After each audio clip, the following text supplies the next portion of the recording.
आइए भक्तजनों, अब सुनते हैं शनिवार व्रत की विधि एवं कथा। इस दिन शनि की पूजा होती है। काला तिल, काला वस्त्र, तेल, उड़द शनि को बहुत प्रिय हैं। इसीलिए इनके द्वारा शनि की पूजा होती है। शनि की दशा को दूर करने के लिए यह व्रत किया जाता है। शनि स्तोत्र का पाठ भी विशेष लाभदायक सिद्ध होता है। कथा। एक समय सूर्य, चंद्रमा, मंगल, बुध, बृहस्पति, शुक्र, शनि, राहु और केतु इन ग्रहों में आपस में झगड़ा हो गया कि हम सब में सबसे बड़ा कौन है। सब अपने अपने को बड़ा कहते थे। जब आपस में कोई निश्चय न हो सका तो सबके सब आपस में झगड़ते हुए इंद्र के पास गए और कहने लगे कि आप सब देवताओं के राजा हो, इसीलिए हमारा न्याय करके बतलाओ कि हम नवग्रहों में सबसे बड़ा कौन है। राजा इंद्र इनका प्रश्न सुनकर घबरा गए और कहने लगे कि मुझ में ये सामर्थ्य नहीं है जो किसी को बड़ा या छोटा बतलाऊं। मैं अपने मुख से कुछ नहीं कह सकता। हाँ, एक उपाय हो सकता है। इस समय पृथ्वी पर राजा विक्रमादित्य दूसरों के दुख का निवारण करने वाला है, इसलिए तुम सब मिलकर उन्हीं के पास जाओ, वही तुम्हारे दुखों का निवारण करेंगे। ऐसा वचन सुनकर सभी ग्रह देवता चलकर भूलोक में राजा विक्रमादित्य की सभा में जाकर उपस्थित हुए और अपना प्रश्न राजा के सामने रखा। राजा उनकी बात सुनकर बड़ी चिंता में पड़ गए कि मैं अपने मुख से किसको बड़ा और किसको छोटा बतलाऊं। जिसको छोटा बतलाऊंगा वही क्रोध करेगा। परंतु उनका झगड़ा निपटाने के लिए एक उपाय सोचा कि सोना, चांदी, कांसा, पीतल, शीशा, रांगा, जस्ता, अभ्रक और लोहा 9 धातुओं के 9 आसन बनवाए। अब आसनों को क्रम से, जैसे सोना सबसे पहले और लोहा सबसे पीछे बिछाए गए। इसके पश्चात राजा ने सब ग्रहों से कहा कि आप सब अपने अपने सिंहासनों पर बैठिए। जिसका आसन सबसे आगे है वह सबसे बड़े, और जिसका आसन सबसे पीछे है वह सबसे छोटा जानिए, क्योंकि लोहा सबसे पीछे था और वह शनिदेव का आसन था। इसीलिए शनिदेव ने समझ लिया कि राजा ने मुझको सबसे छोटा बना दिया है।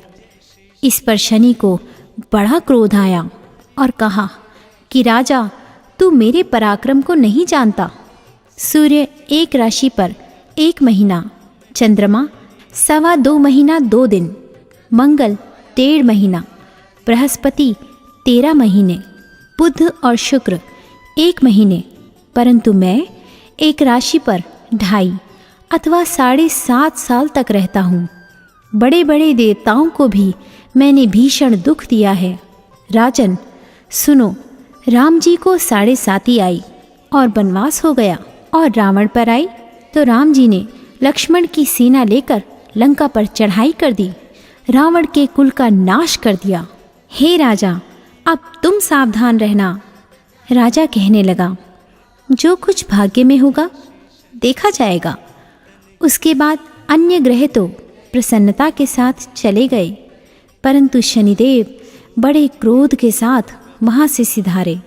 कुछ काल व्यतीत हो जाने पर जब राजा को 7.5 की दशा आई तो शनिदेव घोड़ों के सौदागर बनकर अनेक सुंदर घोड़ों के सहित राजा की राजधानी में आए। जब राजा ने सौदागर के आने की खबर सुनी तो अश्वपाल को अच्छे अच्छे घोड़े खरीदने की आज्ञा दी। अश्वपाल ऐसी अच्छी नस्ल के घोड़े देखकर और उनका मूल्य सुनकर चकित हो गया और तुरंत ही राजा को खबर दी। राजा उन घोड़ों को देखकर एक अच्छा सा घोड़ा चुनकर सवारी के लिए चढ़ा। राजा घोड़े की पीठ पर चढ़ते ही घोड़ा जोर से भागा। घोड़ा बहुत दूर एक बड़े जंगल में जाकर राजा को छोड़कर अंतर्ध्यान हो गया। इसके बाद राजा अकेला जंगल में भटकता फिरता रहा। बहुत देर के पश्चात राजा ने भूख और प्यास से दुखी होकर भटकते भटकते एक ग्वाले को देखा। ग्वाले ने राजा को प्यास से व्याकुल देखकर पानी पिलाया। राजा की उंगली में एक अंगूठी थी, उसे निकालकर प्रसन्नता के साथ ग्वाले को दे दी और शहर की ओर चल पड़ा। राजा शहर में पहुंचकर एक सेठ की दुकान पर जाकर बैठ गया और अपने आप को उज्जैन का रहने वाला तथा अपना नाम वीका बतलाया। सेठ ने उसको कुलीन मनुष्य समझकर जल आदि पिलाया। भाग्यवश उस दिन सेठ की दुकान पर बिक्री अधिक हुई थी। तब सेठ उसको भाग्यवान पुरुष समझकर भोजन कराने के लिए अपने साथ ले गया। भोजन करते समय राजा ने आश्चर्य की बात देखी कि खूंटी पर हार लटक रहा है और वह खूंटी उस हार को निगल रही है। भोजन के पश्चात कमरे में आने पर जब सेठ को कमरे में हार न मिला तो सबने यही निश्चय किया कि सिवाय वीका के और कोई इस कमरे में नहीं आया, अतः अवश्य ही उसी ने हार चोरी किया है। परंतु वीका ने हार लेने से मना कर दिया। इस पर 5-7 आदमी इकट्ठे होकर उसको फौजदार के पास ले गए। फौजदार ने उसको राजा के सामने उपस्थित कर दिया और कहा कि ये आदमी तो भला प्रतीत होता है, चोर मालूम नहीं होता, परंतु सेठ का कहना है कि इसके सिवाय और कोई घर में आया ही नहीं, अवश्य ही इसी ने चोरी की है। तब राजा ने आज्ञा दी कि इसके हाथ पैर काटकर चौरंगिया किया जाए। राजा की आज्ञा का तुरंत पालन किया गया और वीका के हाथ पैर काट दिए गए। इस प्रकार कुछ काल व्यतीत होने पर एक तेली उसको अपने घर ले आया और कोहलू पर उसको बैठा दिया। वीका उस पर बैठा हुआ जबान से बैल हाँकता रहा। शनि की दशा समाप्त हो गई और एक रात को वर्षा ऋतु के समय वह मल्हार राग गाने लगा। उसका गाना सुनकर उस शहर के राजा की कन्या उस राग पर मोहित हो गई और दासी को खबर लाने भेजा कि शहर में कौन गा रहा है। दासी सारे शहर में फिरती फिरती क्या देखती है कि तेली के घर में चौरंगिया राग गा रहा है। दासी ने महल में आकर राजकुमारी को सब वृतांत सुना दिया। बस उसी क्षण राजकुमारी ने अपने मन में यह प्रण कर लिया कि चाहे कुछ हो, मैंने इस चौरंगिया के साथ विवाह करना है।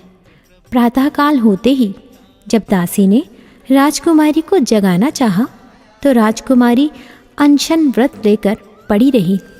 तब दासी ने रानी के पास जाकर राजकुमारी के न उठने का वृतांत कहा। रानी ने तुरंत ही वहां आकर राजकुमारी को जगाया और उसके दुख का कारण पूछा। तो राजकुमारी ने कहा कि माताजी, मैंने यह प्रण कर लिया है कि तेली के घर में जो चौरंगिया है उसी के साथ विवाह करूंगी। माता ने कहा, पगली, यह क्या बात कह रही है? तुझको किसी देश के राजा के साथ परणाया जाएगा। कन्या कहने लगी कि माताजी, मैं अपना प्रण कभी नहीं तोड़ूंगी। माता ने चिंतित होकर यह बात राजा को बताई। तब महाराज ने भी आकर यह समझाया कि मैं अभी देश देशांतर में अपने दूत भेजकर सुयोग्य, रूपवान एवं बड़े से बड़े गुणी राजकुमार के साथ तुम्हारा विवाह करूंगा। ऐसी बात तुमको कभी नहीं विचारनी चाहिए। कन्या ने कहा, पिताजी, मैं अपने प्राण त्याग दूंगी, परंतु दूसरे से विवाह नहीं करूंगी। इतना सुनकर राजा ने क्रोध से कहा, यदि तेरे भाग्य में ऐसा ही लिखा है तो जैसी तेरी इच्छा हो वैसा ही कर। राजा ने तेली को बुलाकर कहा कि तेरे घर में जो चौरंगिया है उसके साथ मैं अपनी कन्या का विवाह करना चाहता हूँ। तेली ने कहा कि ये कैसे हो सकता है? कहाँ आप हमारे राजा और कहाँ मैं एक नीच तेली।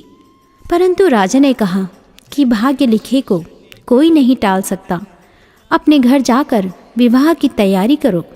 राजा ने उसी समय तोरण और वंदनवार लगवाकर अपनी राजकुमारी का विवाह चौरंगिया विक्रमादित्य के साथ कर दिया।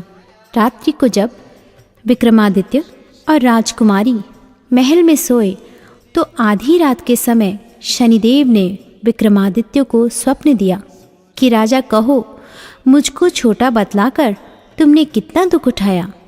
राजा ने क्षमा मांगी। शनिदेव ने प्रसन्न होकर विक्रमादित्य को हाथ पैर दिए। तब राजा ने कहा, महाराज, मेरी प्रार्थना स्वीकार करें कि जैसा दुख आपने मुझे दिया है ऐसा और किसी को न दें। शनिदेव ने कहा कि तुम्हारी प्रार्थना स्वीकार है।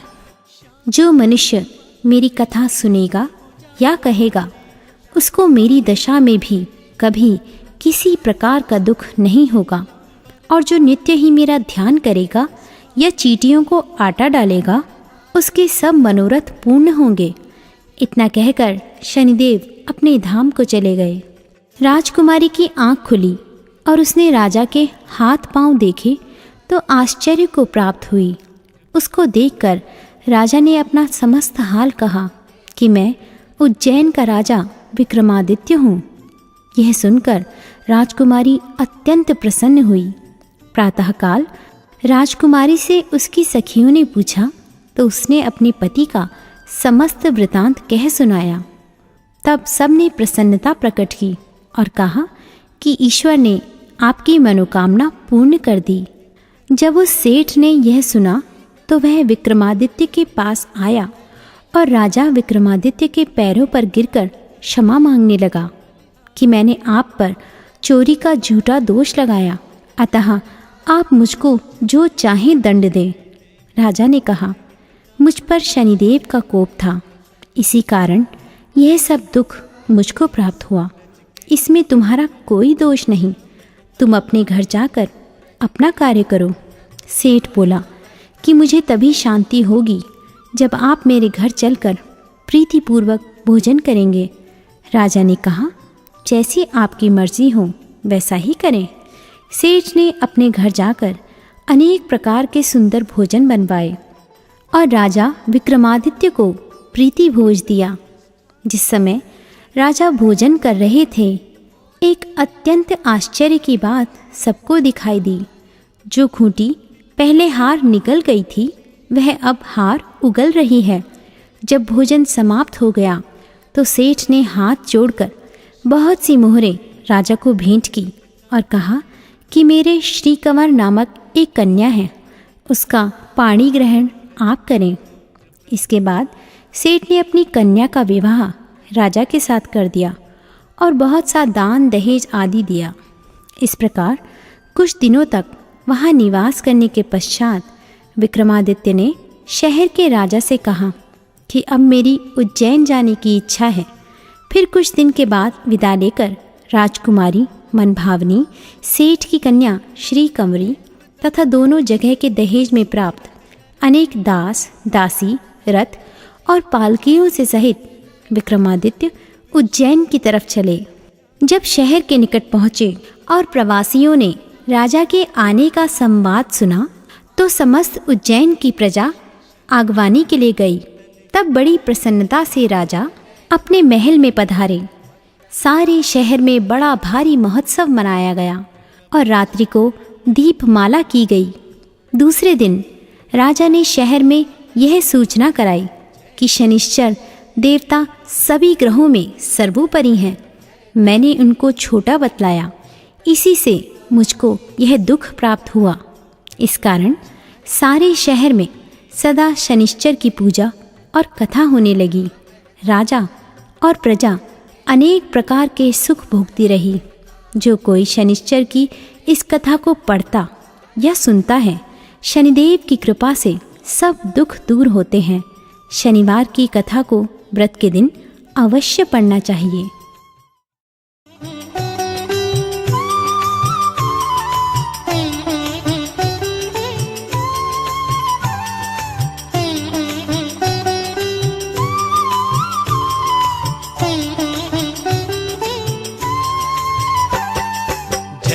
श्री शनि देव भक्तन हितकारी।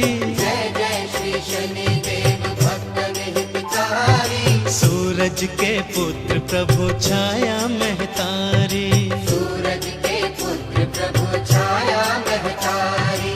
जय जय श्री शनि देव भक्तन हितकारी।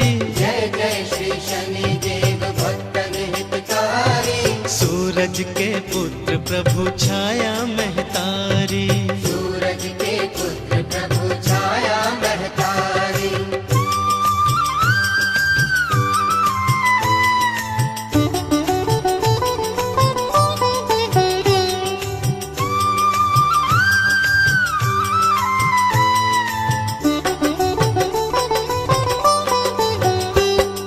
श्याम अंक वक्र दृष्टि चतुर्भुजाधारी। श्याम अंक वक्र दृष्टि चतुर्भुजाधारी। नीलांबर धारनाथ गज की असवारी। नीलांबर धारनाथ गज की असवारी। जय जय श्री शनि देव भक्तन हितकारी। जय जय श्री शनि देव भक्तन हितकारी। सूरज के पुत्र प्रभु छाया महतारी। सूरज के पुत्र प्रभु छाया महतारी।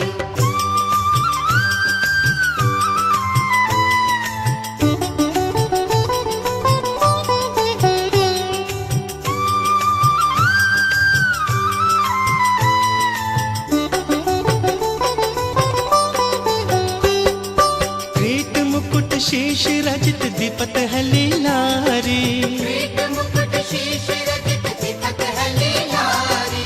मुक्तन की माला गले शोभित बलिहारी। मुक्तन की माला गले शोभित बलिहारी। ओ जय जय श्री शनि देव भक्तन हितकारी। जय जय श्री शनि देव भक्तन हितकारी। सूरज के पुत्र प्रभु छाया महतारी। सूरज के पुत्र प्रभु छाया महतारी।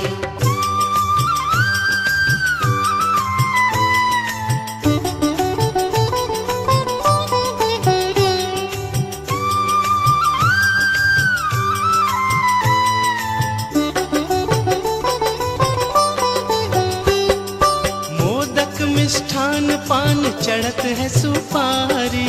मोदक मिष्ठान पान चढ़त है सुपारी। लोहा तिल तेल उड़द महिषी अति प्यारी। लोहा तिल तेल उड़द महिषी अति प्यारी। जय जय श्री शनि देव भक्तन हितकारी। जय जय श्री शनि देव भक्तन हितकारी। सूरज के पुत्र प्रभु छाया महतारी। सूरज के पुत्र प्रभु छाया महतारी।